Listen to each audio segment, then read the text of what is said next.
పండిస్తాను అంటున్నాడు చేపలు. ప్రస్తుతానికి చేపలు. ఎన్విరాన్మెంటల్ డ్యామేజ్ని కంట్రోల్ చేయొచ్చు, చక్కగా తక్కువ స్థలంలో ఎక్కువ సంపాదించే అవకాశం ఉంది అంటున్నాడు. ఆయన స్వయంగా చేస్తున్నాడు. త్వరలోనే ఆయనతో లైవ్ తీసుకుంటాను.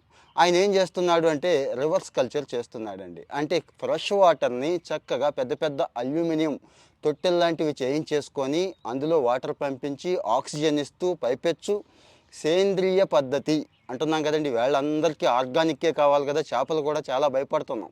సేంద్రియ పద్ధతిలో పండించడం ద్వారా మంచి రేటు కూడా వస్తుంది. చక్కగా ఉన్న ఊళ్ళో అమ్ముకోవచ్చు, ఎక్స్పోర్ట్ కూడా చేసుకోవచ్చు. ఈ విష్ణువర్ధన్ అనే కుర్రవాడి స్టోరీ త్వరలోనే నేను మీకు లైవ్లో ఇస్తాను. ఆయనే స్వయంగా అన్ని విషయాలు మాట్లాడతాడు. సో మరి ఎక్కడికో పోయి 10-25 గుమస్తా ఉద్యోగాలు చేయలేను నేను, ఇంటికి వెళ్ళిపోయి నాకున్న కొద్ది స్థలంలో బ్రహ్మాండంగా ఏదైనా చేసుకొని బతుకుతాను, ఉన్న ఊళ్ళోనూ అమ్మా నాన్న దగ్గర ఉంటాననే వాళ్ళకి బాగుంటుంది. కామెంట్లో చెప్పండి.